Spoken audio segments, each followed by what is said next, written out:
Assalamualaikum warahmatullahi wabarakatuh. Perkenalkan, nama saya Anuh Lisyarul Ramadan. Dan saya Jam-Jam Jamasari. Beberapa menit ke depan kita akan membahas tentang hadis hasan.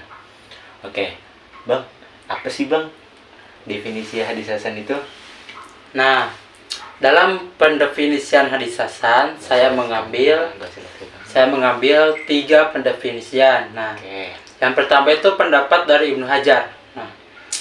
Hadis hasan menurut Ibnu Hajar yaitu hadis yang dinukilkan oleh orang yang adil, yang kurang kuat ingatannya, yang mutasil sanadnya atau yang putus sanadnya, tidak cacat dan tidak ganjil. Itu menurut pendapat Ibnu Hajar ya.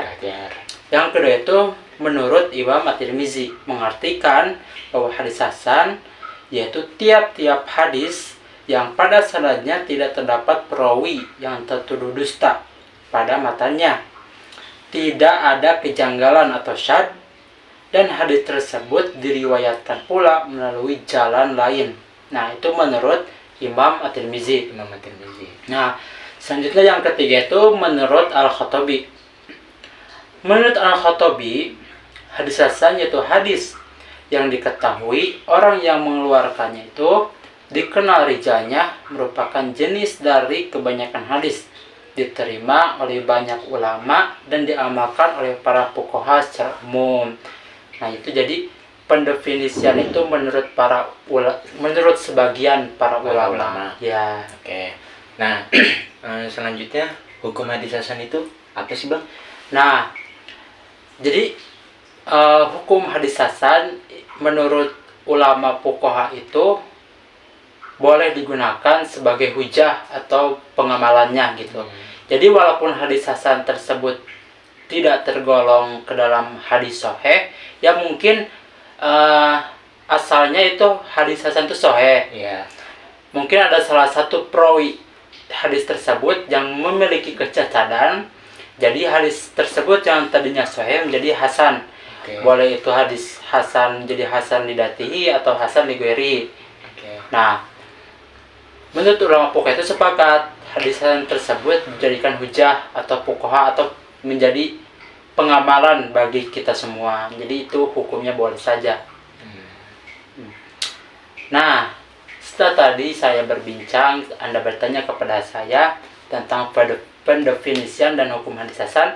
Nah, selanjutnya boleh dicontohkanlah contoh-contoh hadis hasan atau salah satu hadis hasan itu yang bagaimana nih? Oke, salah satu contoh hadis hasan yaitu dari hadis riwayat Tirmizi, hadis ke 1583 yang berbunyi al-hadatsana Qutaibah al-hadatsana Ja'far bin Sulaiman ad-Dubai an Abi Imran al-Jani an Abi Bakri bin Abi Musa al-Asy'ari qala sami'tu Abi bi hadratil adwi yaqulu qala Rasulullah sallallahu alaihi wasallam inni abwabal jannati tahta zilali suyuf, yang artinya telah menceritakan kepada kami Qutaibah, ia berkata telah menceritakan kepada kami Ja'far bin Sulaiman ad-Dubai dari Abu Imran al-Jawni dari Abu Bakar bin Abu Musa al-Asy'ari, ia berkata aku mendengar bapakku berkata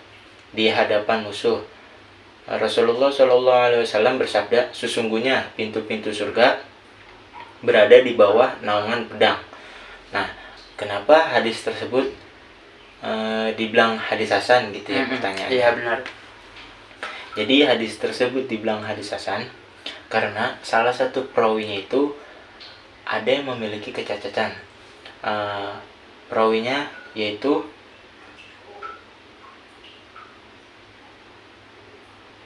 Ja'far bin Ismail ad-Dubai. Itu. Jadi sebenarnya semua perawi yang di atas tadi itu sudah siqat atau terpercaya, sudah memiliki kriteria hadis-hadis sahih. Tapi si Ja'far bin Ismail ad-Dubai ini tidak termasuk kriteria hadis sahih. Jadi hadis tersebut karena diriwayatkan oleh Ja'far bin Ismail ad-Dubai, jadi turun tingkatannya menjadi hasan li zati. Begitu. Nah, setelah tadi saya bertanya tentang contoh hadis hasan ya, kan pasti ada kriteria atau Ya. ciri-cirinya Oh. hadis ataupun hadis sahih, hadis hasan. Nah, apa sih kriteria hadis hasan menurut Anda gitu? Oke, kriteria hadis hasan. Hmm. Yang pertama itu riwayat atau sanadnya bersambung. Hmm. Misalkan dari Rasulullah turun ke Abu Bakar, Abu Bakar turun ke tabiin, tabiin turun ke tabiin, lalu ke para ulama salaf, ke para ulama khalaf. Itu yang dinamakan periwayat atau sanadnya bersambung. Yang kedua, diriwayatkan oleh rawi yang adil. Yang ketiga, diriwayatkan oleh rawi yang hafal atau dobit. Dobit ini ada dua, dobit hafal dan dobit nulis. Jadi kalau misalkan perawinya ini hafal dan tulisannya lengkap, itu dia termasuk kriteria hadis yang sahih. Tapi kalau dia tulisannya kurang lengkap, maka dia termasuk kriteria hadis hasan. Gitu. Dan yang keempat itu tidak terdapat cacat atau ilat di dalam perawiannya. Jadi seperti itu kriteria hadis hasan. Nah, sekian presentasi dari kami. Mohon maaf dari kami apabila banyak kekurangan dan kesalahan. Jadi kesalahan itu datangnya dari setan dan kebenaran itu datangnya dari Allah. Jadi kita berdua tidak salah apa-apa. Ya, betul. Billahi taufik wal hidayah. Wassalamualaikum warahmatullahi wabarakatuh.